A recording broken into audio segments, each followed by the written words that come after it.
welcome in. Yeah, found us once again. Shoot the Gap, the Rabbit Hole Fantasy Football Focus Show, here to help you to be gruntled with your fantasy football team and your fantasy football decisions. I am your humble host and the only guy here, Brian, the Amigo Baldwin.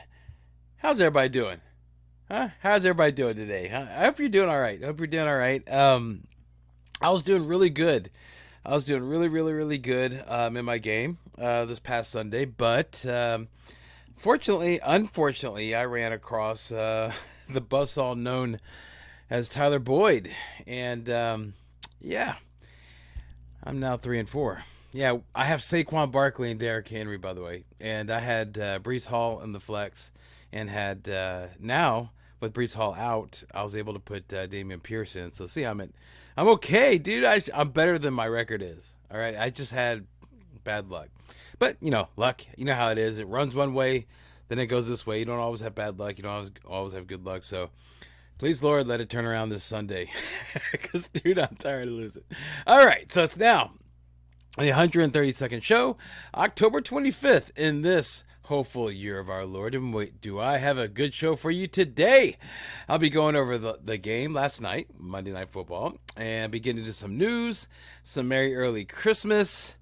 I know this is a little late, but I'll go and talk a little bit about some waiver wires, and of course the shoot or cease fire for Thursday's game. So we got a lot to do. Okay, a lot to get to, so let's get started. Before we do that, want to make sure and thank the sponsors of our show, supporters of our show, I should say, High Volume Music Radio, and of course Sports Host app. Now, with High Volume Music Radio, let me go deep into that. You get with this app, it's a free app. Okay, it's a radio station based here in Houston. Okay, you get incredible music 24/7, but you also get some amazing shows like the Monday Mixtape, Rock and Roll Radio Access Granted, Blame It on the Boogie, and of course, Drive Time Sports with Charlie and Brian, my show. Yeah, so make sure and download that app.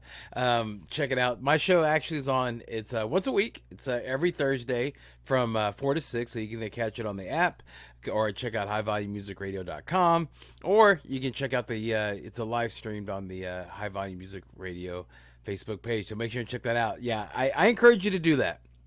I give out a number. It's a live interactive show, so if you have any questions, it's Thursday.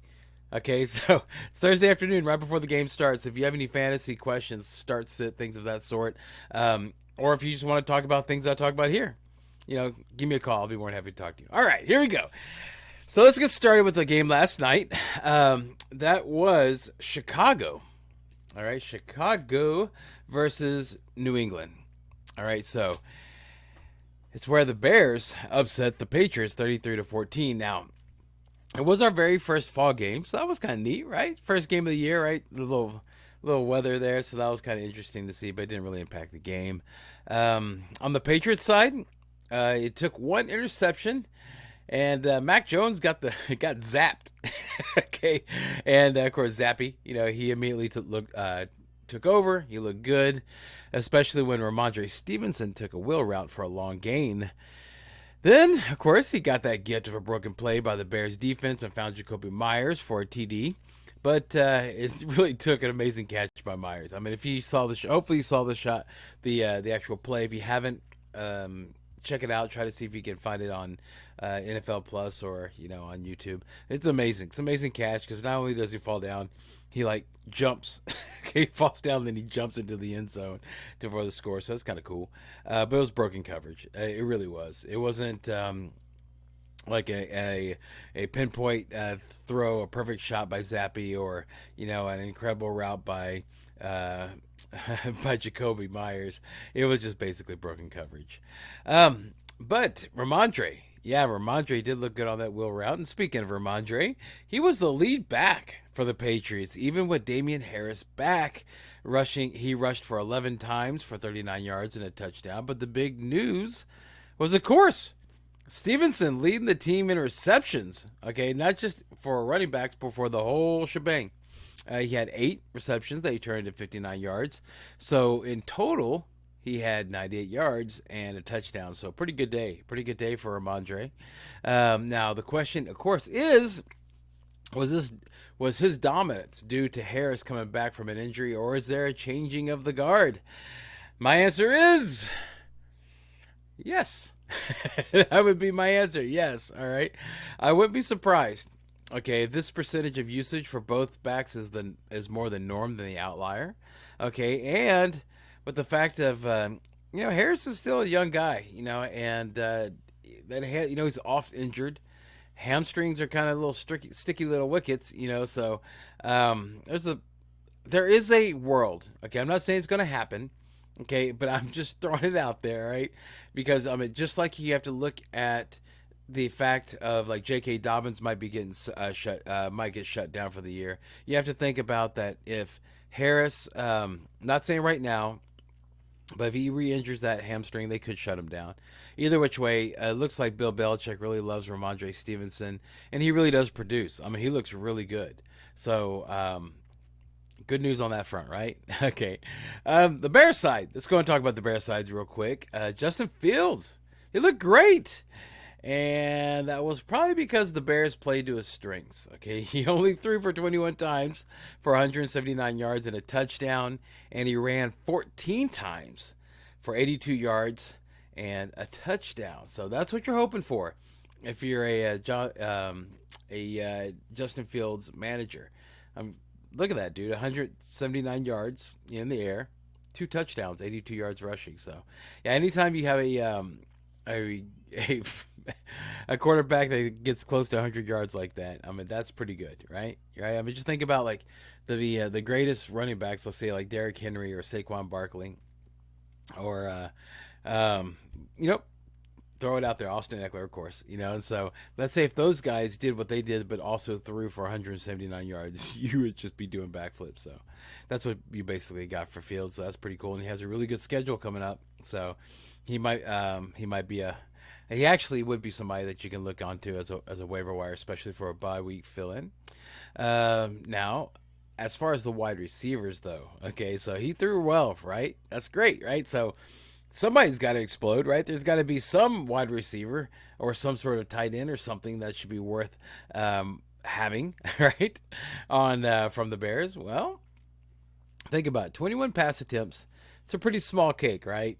And there were 7 different players that caught a pass. All right. You talk about little small slivers of a small cake, man. It's not good. So I wouldn't chase that. Mooney is really a talented guy, but again, small piece of a small cake, not cool. The big surprise for the Bears, though, were two things. All right, this is what I saw anyway. The first was the defense, holding the Patriots for 14 points, since the Patriots have such a strong running back attack, and also for the defense, 3 interceptions. That's pretty cool. That was pretty good for them. They got 1 against Jones, and 2 against Zap. They got Zappe, right? So, that's pretty cool. I thought it was pretty cool for the Bears if you grabbed them just in case. I thought about it. Because I lost by. This is the second week in a row that I lost by just single digits. Last week it was 2 points. This week it was, I think, 3 or 4. It was 4 points, I think. Yeah. So, and that was partly because, dude, look, I had it mapped out. All right, it was right there. It had. The guy had Aaron Jones and Damian Harris as his running backs, right? And Keenan Allen and Tyler Boyd as his wide receivers. Here I am starting Waddle and Pittman for my wide receivers, and Saquon and Henry. And you already know I had Breece Hall in the flex. Come on, even though Breece Hall went out, we'll talk about that here in a second. But he gave a gift, he did really well, had that long run, and so he did help my fantasy team. But I went without a defense because I didn't want to drop Philadelphia's defense. I figured I had it all set up. I figured it would work out right. Dude, if you saw this guy's team, come on, man. But it's the Lord's will anyway. All right. So that was I promised you 2 things. I said 2 things, correct? Right? First was the defense, which we talked about, which was a surprise. The second thing little loud, sorry about that, is another, yes, another stud ASMR. Okay, it's another ASMR. A stud may be regressing. All right, so there's something going on that'll bring panic to fantasy managers. So I decided to talk about ASMR, stud may be regressing, in the style of ASMR. I promise you I'll keep it short. Okay. David Montgomery. Before the game, Bears head coach Matt Eberflus said that he was going to ride the hot hand.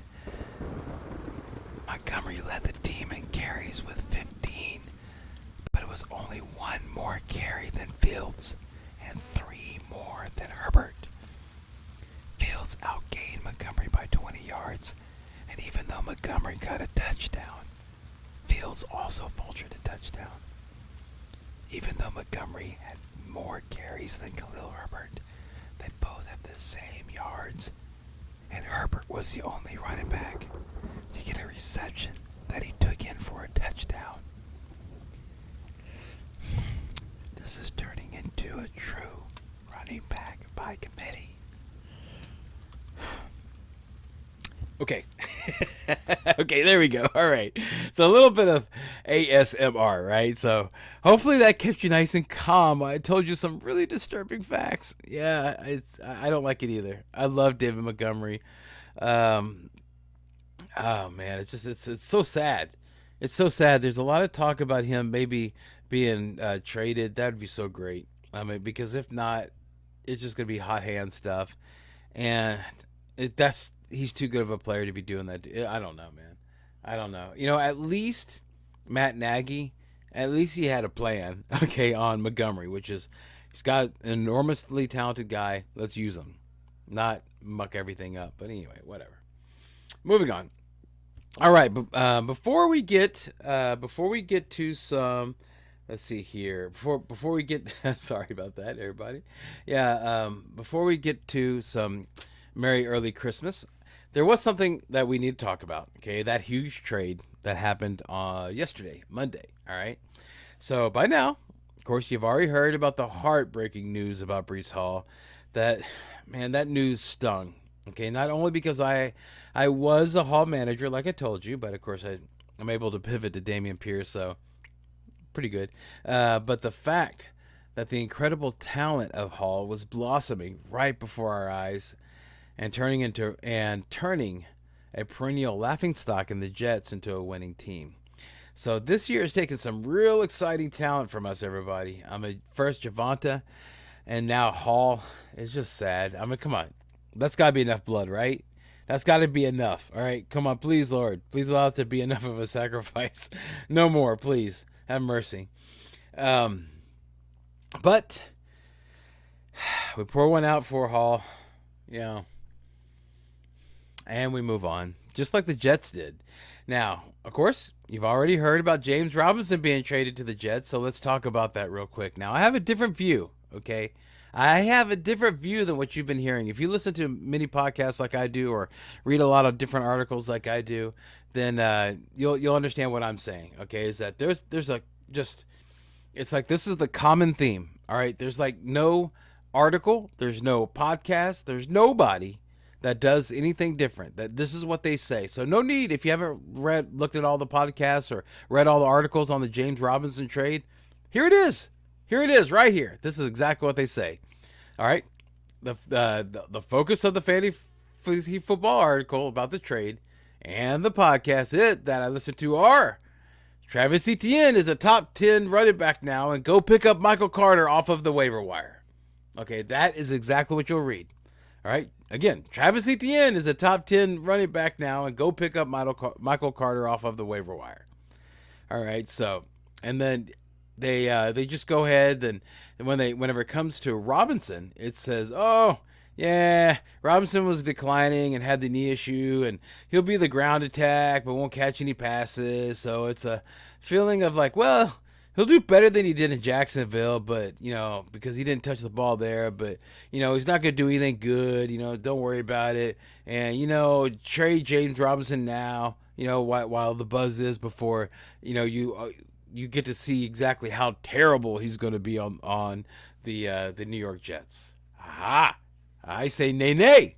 Let me tell you exactly why. Okay, so they just said that Robinson wasn't being used in the last 2 weeks in Jacksonville, right? So what ETN is now is what he is going to be as long as he can stay healthy. All right. There's no magical like explosion because he's like the only running back, on the team now. Okay. He's going to be used just like he was before, just like that. All right. The backup for the running back is now going to take whatever Robinson take. All right. That's just what it's going to be. So there you go. Okay. He did great last week. And that's probably what you can expect in a favorable situation. So throwing that out there. Okay, that's his that's his basically what you see, what you get there. Okay, for the past 2 weeks. All right. So nothing new was there. Nothing, because we saw the changing of the guard happening. Everybody did. If you're ETM manager, you saw. If you're a Robinson manager, you saw. If you're looking in from the outside, you saw. Everybody saw, right? But one thing I wanted to make sure and tell you, all right, keep in mind, all right, that Philly.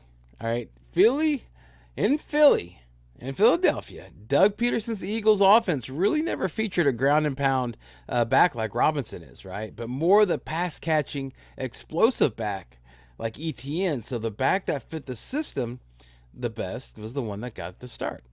All right, you see how that worked? So I'm not really buying into the whole Peterson's coach speak of Robinson not playing because he's nursing an injury and he's really a big part of what we do. It's because he's hurt. Okay, it just seems a little too convenient. All right, let me just throw that out there, right? So that's the wave I'm riding. Okay, so with that in mind, okay, one thing that we know about Robinson. Okay, now that's coach speak. All right, what I'm telling you right now is something we know. Okay, this is what we know about James Robinson is that he runs really angry. Okay, and he seems to really thrive when he feels jilted. All right, so I see why Michael Carter is being talked about above Robinson because this is waiver wire time, and that's the opportune pickup, right? Not Robinson, because Robinson he's owned in 87% of Yahoo leagues, which will probably be 99% in 24 hours. All right, let's be honest with you. All right, let's be honest about it. And so their whole focus of the articles and the podcast is to get you excited about the waiver wire. So they're not going to spend time on Robinson. If anything, they're going to slant Robinson. So it makes it look like Michael Carter's more of a pickup. So it kind of helps the agenda of, look, I got some news for you for for a waiver wire. Look, this is something that's exciting that is sitting on the waiver wire. Because Michael Carter probably is sitting on the waiver wire. I'm sure he got cut after Breece Hall. But I'm not buying that you need to go and get him only. Okay. Not for the long term. Let me explain, all right? He is going to be a good pickup, okay? Especially since it's highly probable that he'll be the lead back this Sunday. And you saw what Chicago did to New England's defense last night, all right? So it'll be tough. Admittedly, it's going to be tougher for Robinson to get acclimated in time to play, okay? I believe it's going to be a lead back role for this run-first offense, making Carter the lead back for the next game. All right, so he'll be a lead back. All right, so you can pick him up, okay, for at least next game if you need a running back, bye week help. All right, excellent. Why not take a shot? Sitting in the pool, go for it. But here's what I'm also seeing. All right, Michael Carter was the lead back immediately after Breece Hall got hurt. And as soon as the Jets general manager, Joe Douglas, got the report that Hall's injury was season-ending, what did he do? He did not go and print new tickets with the pictures of Michael Carter running the ball, or put up new signs or new any type of advertisement saying, "Hey, look, we're going to be fine because we got Michael Carter and he was the lead back last year and look how great he did." Remember Michael Carter, who got usurped, all right, by Ty Johnson and company, et al., right? So keep these things in mind, okay? That is one reason. No. What did Joe Douglas do? He went out. First thing he did is he hopped on the phone and got to work. It was like, got the news. He went to work because he saw that game was like, Carter's not the answer. Okay? He's just not, and So we need something else, all right? So that should tell you everything you need to know about how they view Carter, and to a lesser extent how they view Ty Johnson. And the then Ty at that time, Ty Johnson was the de facto backup running back, right? There's no news, there's no like hardcore evidence of this, so I'm assuming, all right, I'm just assuming that his first call was to Cleveland, all right, to check on Kareem Hunt, because that would be a pretty good fit, wouldn't you think? But and the reason why I say that is because early Monday there was a report that Cleveland is listening to calls regarding Hunt. But it also seems that the very next call he made was to Jacksonville regarding James Robinson, and checked out the price. And that price for Robinson was so much nicer than what he would have to pay for Hunt, because you know that Cleveland was asking for a king's ransom. They gave away a king's ransom for their, can't keep his hands to himself star quarterback. Okay, well, I think he can keep his hands to himself. There's another part of the body he can't keep to himself. But the point is, all right, that is, they're trying to collect back what they gave away, because right now they look like a bunch of donkeys. All right, it's the only time that was one of the things that made me start like moving my way back to like looking at the Texans as maybe I can start trusting them, because that was a really good move that they made.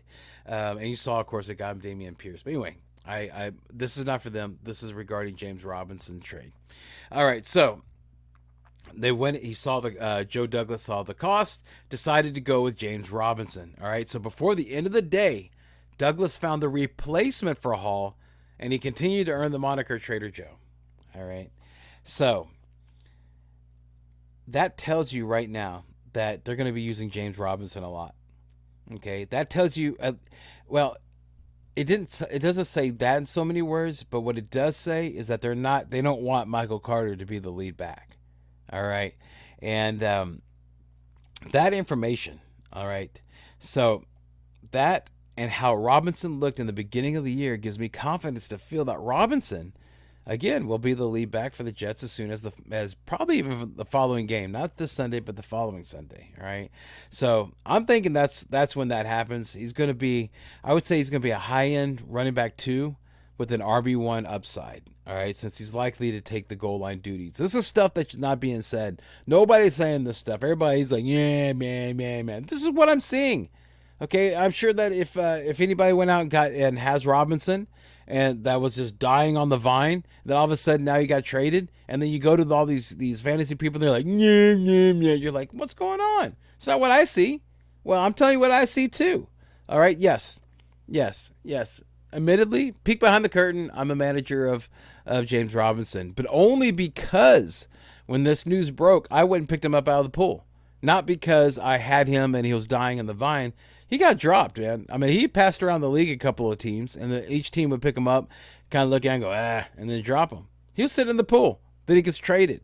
I went and grabbed him because I'm telling you what I see. I feel that he's going to be a high-end running back 2 with RB1 upside.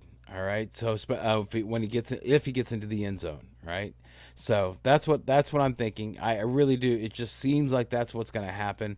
I wouldn't be surprised, to be honest with you, if we don't see fantasy. I would not be surprised if we see fantasy numbers like Robinson in Jacksonville last year, before the injury. Okay, and one thing that I did not mention, that I'm going to go ahead and mention right now.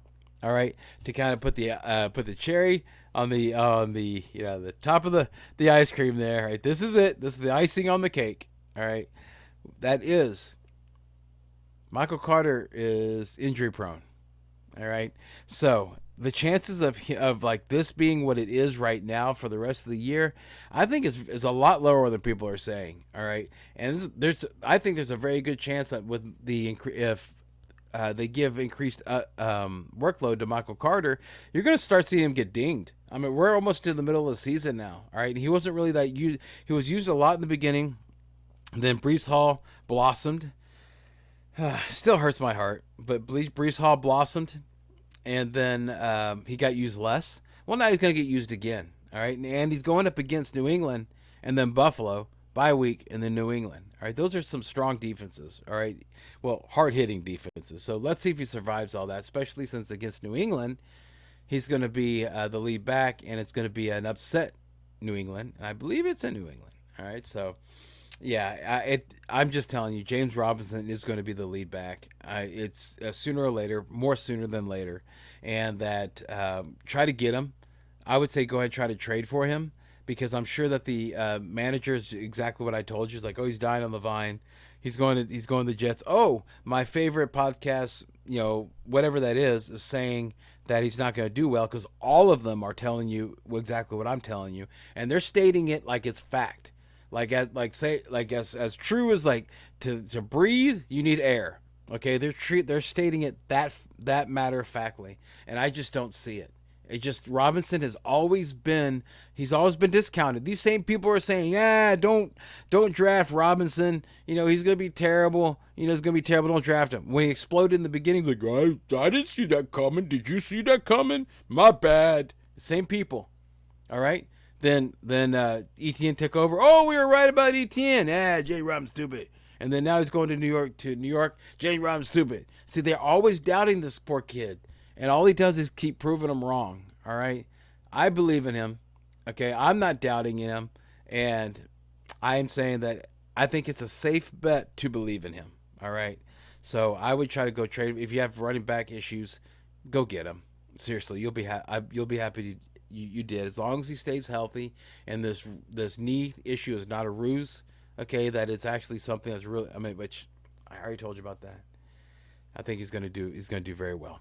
All right, so let's go ahead and let's move on to some Merry Early Christmas. All right, so I've always found that it's easier to hear bad news in a nice way, so I'm going to say Merry Early Christmas, and I'll explain why. All right, so really easy. I'm going to say it to a manager. Usually, if I have a host, I usually let to see if they can answer it.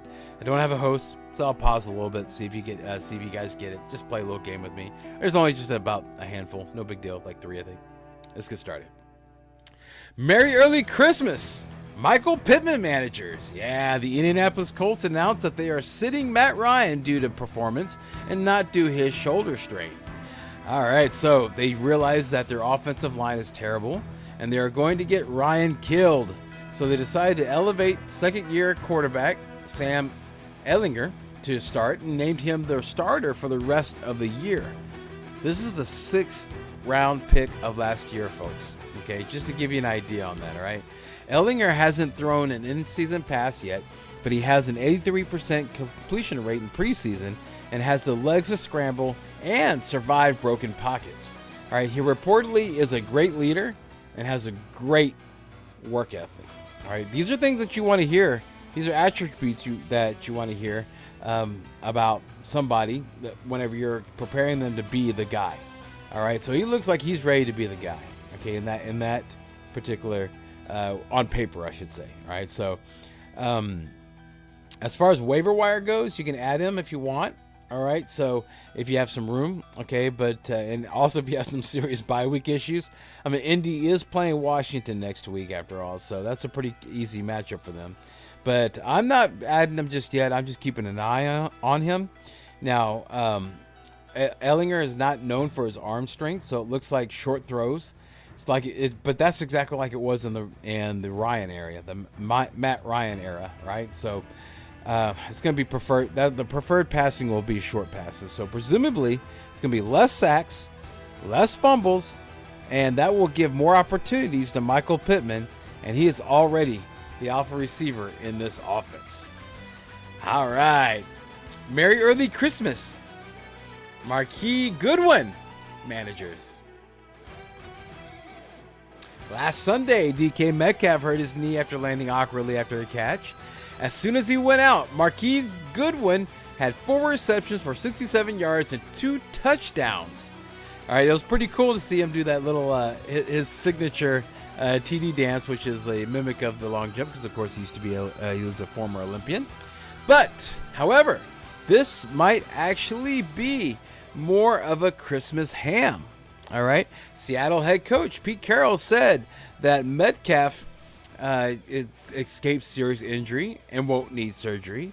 Now there is not a time frame for his return, but reports are that Metcalf is pushing to practice next week and play. Now, yesterday, Carroll said that Metcalf will get rest this week, so don't expect him to practice. And he's a true questionable this Sunday, but it might not be next week. So, yeah, DK Metcalf, I think, will be back sooner than later. So that's really good news. That's Merry Early Christmas for Goodwin, though. Because he's going to thrive apparently while DK Metcalf is out. And also, I should say, there's also a gift under the tree there for you. Geno Smith managers, right? I mean, you weathered the storm with Goodwin, and also kind of questionable defense there. But without DK Metcalf, Geno takes a hit. With him being back sooner than later, that's fantastic news for the Cinderella story there. All right, last one. Merry Early Christmas, Deontay Foreman managers. These ones are pretty easy. After the Christian McCaffrey trade, Chuba Hubbard was named the starter and was actually out snapping Deontay Foreman before he injured his ankle and was taken out of the game. Foreman ended up with 15 carries for 118 yards, but Chuba got the lone running back touchdown. This might also be a Christmas ham, though, since interim head coach Steve Wilkes said that Chuba could have gone in if he had to, but the game was already in hand. I'd rate Deontay Foreman over Chuba Hubbard in waiver priority only because of that one ankle injury. Oh, yeah, got it in on time. How about that? So, yeah, so that was a little bit of Merry Early Christmas. Yeah, that's something to keep in mind, though, about Robinson and Chuba Hubbard, right? I mean, it's gonna be a really tough back and forth. I kind of imagine it to be a lot like the whole was it David Johnson and Mark Ingram on the Texans? Remember how that was kind of a little poo-poo platter? Yeah, I mean, and then somebody will pop, from time to time. It's got to be a special situation. Now, if one of them is out, then I guess it'll be okay. But they did play against an uninspired Tampa Bay defense. All right, so that Tampa Bay defense, that old mare ain't what she used to be. All right, so it's hard to make any permanent this is what's going to happen against that defense.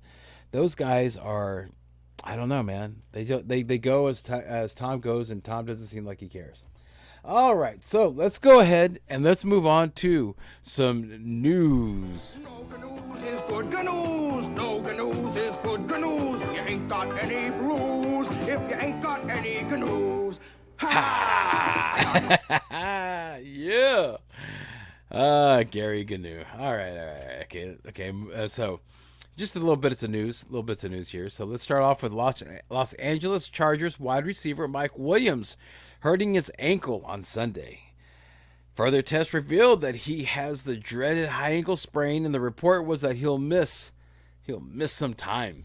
Yeah, the Chargers are on bye week this week, so let's see how that goes. But Joshua Palmer, that's an interesting name off the waiver wire. Okay, so I think you kind of see how this episode's going. As the episode goes, I'll tell you things about the waiver wire, but at the end there are some that I don't talk about in the storylines. So, but Joshua Palmer, he hasn't lived up to the hype, but he'll probably be the beneficiary until Williams returns. So, yeah, I would keep an eye on that. Also, a side note is that it might not be a bad idea to buy low on Keenan Allen. Because Keenan Allen he's been injured, comes back, he puts out a stinker. Now he's on bye week. It'd be real easy to go ahead and get something from him from the manager of Keenan Allen. Okay, also staying with the Chargers, a star cornerback, J.C. Jackson. Man, pour one out for that poor guy. So he suffered a season-ending injury versus the Seattle Seahawks, weakening an already underperforming defense. So that's another reason about Joshua Palmer. Remember, one of the key things about having a wide receiver that's going to pop is finding the one receiver that's going to get a lot of play whenever there is a incredible or above average quarterback, which that's what Justin Herbert is. Even though his fantasy has kind of been going, he is a fantastic elite quarterback, I would say. Go on the limb and say that. Also, the defense is bad. So you got bad defense, elite quarterback. Find the guy that's going to be getting the ball passed to him, and you got some fantasy gold. Moving on, Tampa Bay wide receiver Mike Evans was upgraded to limited in Tuesday's practice, so that's really good news for him. He'll come. Hopefully, he'll come back for Sunday. Also, as a little side note here, I'm sure you heard about this. There was a big hullabaloo about the referees stopping Mike Evans and asking him for an autograph in the tunnel. I watched the video and. It really was, dude. Like you see Mike Evans walking, off the field, after getting their butt kicked, and then two referees run up to him and hand him a piece of paper, and he starts, scribbling on it, right? And so that's bad. You're not supposed to do that as a referee, right? That it's strictly stated that you're not supposed to do that. So, but there was an investigation launched, and the NFL cleared the referees that appeared to be asking for autographs from Mike Evans, because the refs said that wasn't what they were doing. Whenever they were asked, the NFL, what the refs were doing when they handed a piece of paper to Evans post-game, and he appeared to be signing it, the league's response was, quote unquote, "We won't have any further comment." So, there you go. Yeah, crazy. Maybe they do. They kind of look the other way whenever the supposedly the cameras aren't rolling, but the cameras were rolling. So you see what happened. San Francisco fullback Kyle Juszczyk had his finger surgery on Tuesday and will miss Sunday's game versus the Rams. It's not a season ender, so he'll be out, 1 to 2 weeks. Also in the city by the bay, star wide receiver. Now, this is a big one. This is a big one, everybody. Deebo Samuel hurt his hamstring at the end of Sunday's contest and is considered day-to-day. Now, a couple things here. Okay, so we got Christian McCaffrey now. Their new toy. Now he's going to have like a week and a half of studying the playbook, so he should be able to perform, right? And it's worth mentioning that the 49ers bye week is not next week, but the following week. So if they keep Deebo out next week, then he'll have 2 weeks of rest. So that's fantastic for a hamstring, right? Now there's a lot of talk that they're going to be playing an in-division game against the Rams, but I think this is where they're going to be featuring Christian McCaffrey anyway, just to shove it in their face, because the only team supposedly that put out any real offers for CMC that was battling against San Francisco was the Rams. So the 49ers win. Let's go and unleash our new toy on these guys, and I think that Deebo Samuel sits. All right, that's what I'm saying here on Tuesday, October the 25th. All right, lastly, in New York, the New York Jets, they lost star offensive lineman Elijah Vera Tucker for the season with the triceps injuries. That's really bad. We'll see how they're able to go ahead and weather that storm.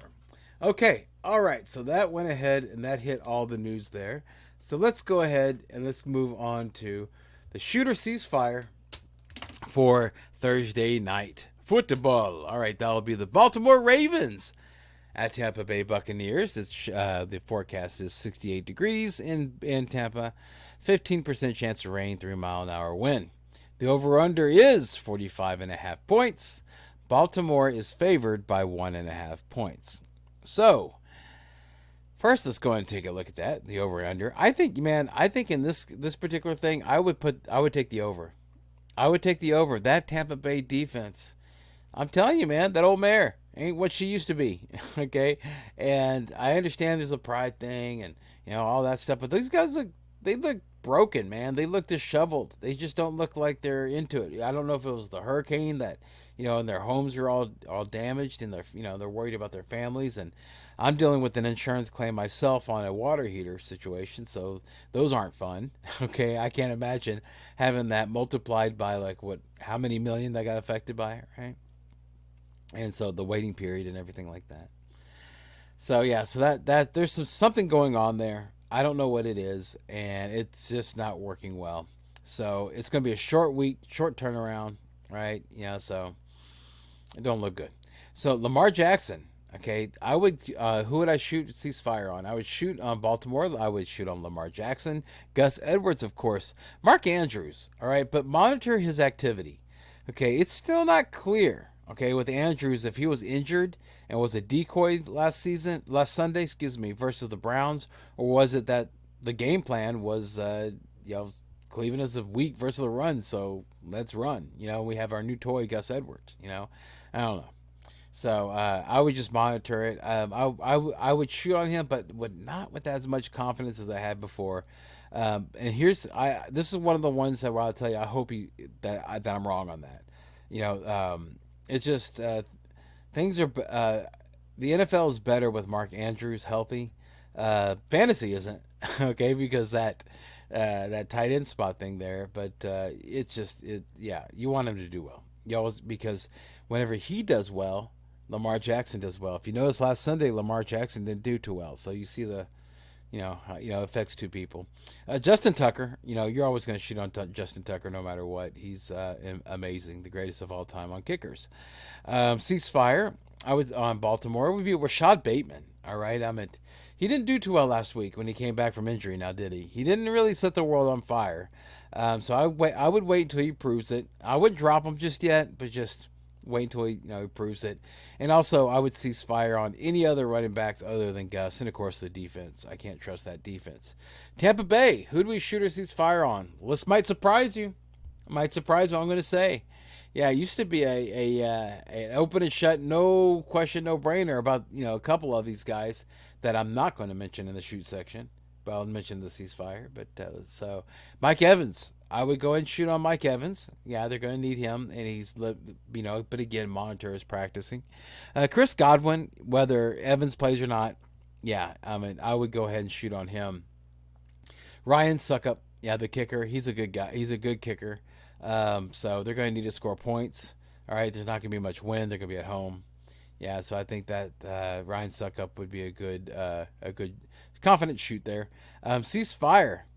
Yep, there they are. Those two names that you normally would say must start. Sit and forget. Don't even worry about it. Tom Brady and Leonard Fournette. Yeah, Tom Brady just doesn't look like what he used to do. It looks like he looks like like a zombie. Like his body is here, but his mind and his heart is definitely elsewhere. Leonard Fournette. The rookie White is right behind him. Rashad White's right behind him. Just like what the offensive coordinator said, Byron Leftwich, what he said was that he wanted to use White more. He's being used more. And this team's not really scoring that much, so there's not much going around. Okay, there's not that much going around. So whenever White gets used more, it really hurts Fournette. So Fournette's at a point now where you'd cease fire on him until he proves it again. Or trade high. Trade high on him, man. If you get a good offer, something you can use, take it. Seriously. Get out of there. I'm a person that I'm still a Denver Bronco fan. I'm wearing my Astros hat because come on, man, they're in their World Series, right? But I invested heavy into the Broncos. Wilson, I went deep. I went deep with Wilson and Sutton. Wanted to get that magical stack, right? I kept Sutton, dropped Wilson, and man, it felt good, cathartic even. So I would always recommend that to anybody. Just that feeling that. Now you don't have to worry about that, that headache anymore. It's such a good feeling.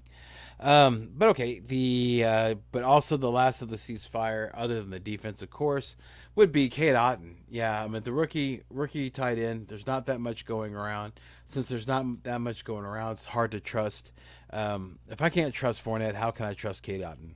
How about that? Okay, all right. So let's go ahead and let's move on to some waiver wire. All right, so. With this, what I'm going to do is that some of them I'm going to go and talk to you about, and some of them I'm going to mention that are being talked about and give you my thoughts on them. All right. So, number one, priority ad. The one guy I would say that, if you do the fab budget thing, this is the one where you spend the most of your fab on. This is the one where on your priority on your waiver wires, you're hoping that you lost so you can make sure and get this guy. Because this is somebody that everybody should be going after. All right. Hands down, no questions asked. You get an RB1. All right. And an RB1 for a team, but a running back 2 with RB1 upside, and that is Gus Edwards, of course, for the Baltimore Ravens. Ravens, right? Edwards returned to the Ravens starting lineup after missing nearly a year and a half of football, and he put together a 2-touchdown performance. Now, the Ravens. Now, okay, here's something I want to talk about. Okay, anytime I've heard or read anything about Gus Edwards, they always use this, and so we're going to jump on this right now, and we'll hit it right off the bat. They use a 3-man rotation at running back.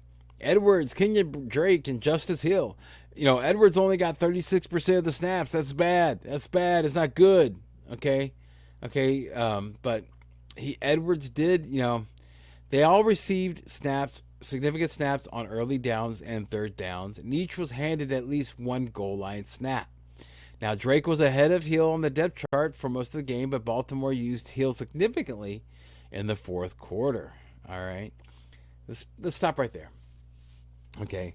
I believe, it's my feeling, okay, it looks like resemble. Okay, what I think is going to happen is I think this is another thing where they were seeing how much Edwards can handle. All right. And to even prove that point, if you are an Edwards manager like I am, and I didn't pick him up out of the pool, I actually grabbed him after my draft. We have it in our league, and I recommend this for all leagues, that whenever you can put players from the free agency pool straight into your IR without doing this monkey business of dropping somebody, putting that guy in the IR and then picking that guy back up. It's just silliness. Yeah, you can go straight into the IR. So I went ahead and picked him up after the draft, and I've been holding him this whole time for this moment. All right, so I am a manager of Gus Edwards. All right, but I'm glad that I picked him up because things are starting to hit right for him. All right, like I mentioned before. All right, about Dobbins. All right. Dobbins is oft injured, and they already showed that whenever he was okay, that he was able to, that they just kind of like eased him in, kept on easing him in, and whenever they finally gave him a comfortable workload, his knee tightened up on him. All right, that's not good. And he was the one that pushed to try to get out there to practice and training camp and to try to be ready for the first game of the season. You remember that? Gus Edwards was the one that just kind of chilled out. I was like, man, I'm not right, dude. I'm going to wait till I'm right and then we'll go. Well, he's fully healed. Dobbins is now on IR. I think there's a very good chance that they do two things. All right, one, they shut him down for the season. That's possible. But the Baltimore Ravens are in contention for the playoffs. So that goes on to number two. They shut him down for the regular season and decide to use him for the playoffs. Either which way, I could see a very realistic path to where J.K. Dobbins is not fantasy relevant for 2022. And it's the Gus Edwards show, and his snap share grows, and everything starts getting better. Kenyon Drake didn't do anything to look like he should take from Edwards. Justice Hill didn't do anything that looked like he should take away from Edwards. So, yeah, I wouldn't do that. Okay, and here's one of the silliest things I heard about Edwards, that the Ravens have one of the easiest remaining schedules. So that means they're going to use a 3-man rotation. What? No. Okay, I would say they have one of the easiest remaining schedules. So, Gus Edwards is a priority. Definitely. Okay? So, yeah. If anything, if it doesn't come to pass where J.K. Dobbins does come back, Edwards is going to be the lead back for at least 3 games. All right? And just because there's a bye week snuck in there, okay, doesn't mean the IR is not for weeks, it's for games. So the player has to miss 4 games. So if it's game bye week, then that player at that point has only gotten 2 games on the IR, and they need 2 more to be off before they can return. All right, the next one is Chuba Hubbard. Okay, I've already talked to you about Chuba Hubbard. All right, like I was telling you, Deontay Foreman first, but check on Hubbard's. It's just really tough on Tuesdays, man. It really is. I'm just saying Foreman because I'm concerned about Hubbard's ankle injury. There's a very good chance that ankle injury isn't that bad. okay, and that Hubbard, that this is just like, it's going to be one of those things where just back and forth. I myself, I'm staying away from the Carolina Panther backfield. All right, I just don't want any of that. I don't want anything from Carolina. All right, even like DJ Moore, fantastic. Good on you, dude. I'm glad you did great, and hopefully that keeps up. I'm a fan of DJ Moore, but still, man, I don't want him on my fantasy team. There has to be a better option. One thing I did want to no, we're good. Okay, I think I mentioned it. Now, I thought I forgot about something about Edwards, but I think we're good to go. All right. So Paris Campbell is somebody that's being mentioned for the wide receiver for Indianapolis Colts. All right. I don't think that'd be a good pickup. All right. Right now with Sam Ehlinger being the quarterback now, how about this? Let me amend that. He would be a good pickup if you have space on your bench to put somebody there just to see what happens. But I don't think that he's somebody who's like, oh, look what he's been doing. Look at his snap percentages. Look at everything. He's going to explode. He's just waiting to go. No, things changed, man. Things have changed. There's a new quarterback. All right, so let's just see what happens. I think Michael Pittman is somebody that you can go ahead and start with no problem, because he's the alpha receiver, and all the footage that I've seen with Sam Ehlinger in practice, he's throwing it to one. He's been throwing it to one person, and that's Michael Pittman. So it looks like Michael Pittman is the alpha receiver. So everybody else is just tagging along. You can pick him up because of his usage. All right, and that he had such a great game, and the talent is absolutely there. But just because the talent is there doesn't mean the opportunity will. I.e., look at Garrett Wilson in New York, okay, Elijah Moore in New York. All right, so pick him up if you want to, but just have realistic expectations. Daniel Jones. How about Daniel Jones if you need a quarterback, right? I mean, look at him, dude. I mean, he threw for 202 yards and a touchdown while adding 107 yards and a touchdown on the ground. Okay, so he was the QB 16 heading into the week, and this week's performance will move him up into the top 12 range. All right, his 338 rushing yards and 3 rushing touchdowns are second most among quarterbacks. His 592 passing yards over the last 3 weeks are right around league average. All right, and Jones has found a new favorite wide receiver, which is also a good pickup, Wan'Dale Robinson. Yeah. Now, they've only played 3 regular season games together, so their chemistry should only continue to improve. So, Wan'Dale Robinson is the guy you can pick up off the waiver wire. It's not pretty because it's a wide receiver for the Giants, and that's kind of been hard. Traditionally, that's been hard to pick who's it going to be. They're either injured or they're not that good, So, but Wan'Dale Robinson does look good, so he's definitely somebody that I would support, picking up if you need some wide receiver help. I would put him over Paris Campbell. Okay, Wan'Dale Robinson, that is, because Wan'Dale Robinson is in a situation where the same quarterback is coming back next week. Where with Ehlinger, you just have no idea, and it's just so bad. It's just the way fantasy is, but it just stinks whenever you're the one sat there holding the bag. Whenever it doesn't work out, i.e. Russell Wilson and Cortland Sutton, you just feel like a donkey. Yeah, but so that's why I'm saying is that I would go with Wan'Dale Robinson. I have a little PTSD on it.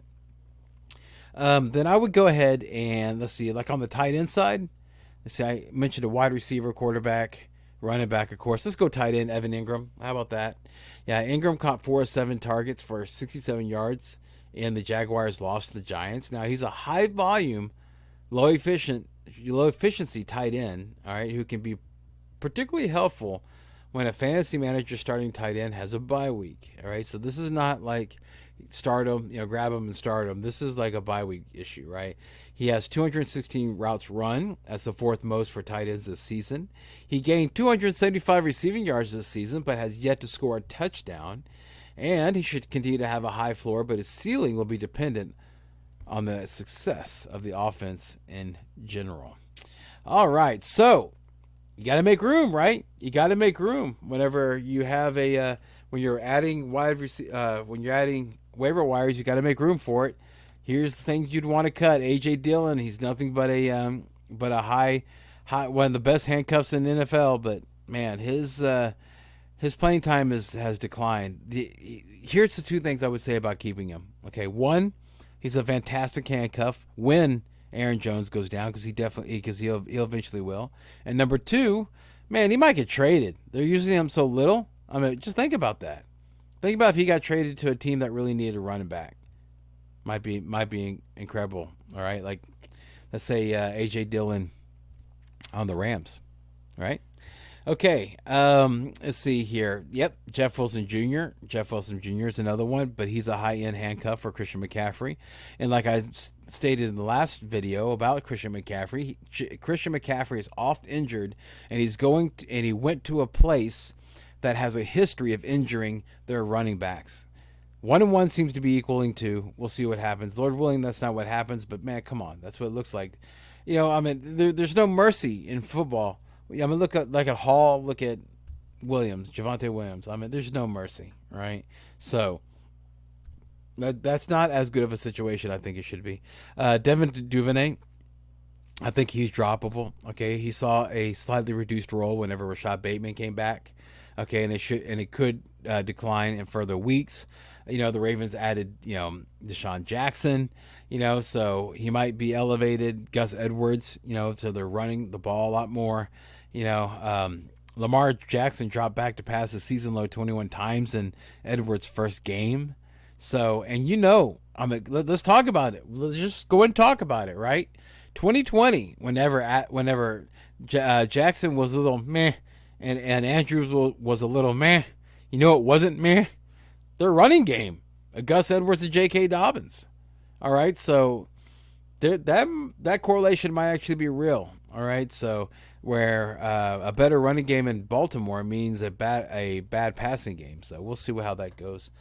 Who knows? We'll see. Time does, right? We're going to figure it out in the Lord, right? The Lord and time. I guess that's one thing. I don't know. That's for another podcast. All right, AJ Green. Come on, man. Do I really need to give you any type of reasons to drop AJ Green? Really? No. And Noah Fant. Noah Fant ranks 26 among tight ends in routes run this season, and his efficiency metrics aren't good enough to overcome the relatively low amount of playing time. Yeah, so, I mean, Noah Fant is one that I think you can go ahead and drop. All right, so I think that basically does it. That does it for our show. That's the 132nd show. How about that? Yeah, 132. Yeah, so I want to thank you so much for watching. If you enjoyed the content on the show, please make sure and hit the like and subscribe button.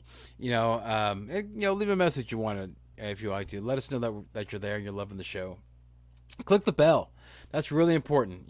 So anytime that we have that if we have any type of shorts, because we do shorts, we also do sniper episodes. I didn't do the sniper episode for James Robinson because I knew we were going to be doing this episode now, so I didn't do one for that. So because I knew a waiver wire thing was happening, we're going to talk about it. But we do that whenever news breaks. I usually jump in and do a sniper episode and tell you how we feel about it. So you only get that when you click the bell. All right, subscribe, click the bell. All right. Hopefully you enjoyed the show. Want to make sure and thank our sponsors, of course, or supporters, I should say, Sports Host app and High Volume Music Radio. Make sure and check out Connor's book, You Know Too Much. It's available on the Amazon Prime platform. And remember, Drive Time Sports with Charlie and Brian. Every Thursday, 4 to 6 on the High Volume Music Radio app, highvolumemusicradio.com, and streaming live on the High Volume Music Radio Facebook page, right? It's a live interactive show, guys, okay, and gals. Feel free to write whenever I do the show. I give out the number. Feel free to call. It's live. I'll answer any fancy questions that you may have, or if there's something I'm talking about that you don't agree or you want more detail into, I'll be more than happy to talk with you. So feel free to do that. So anyway,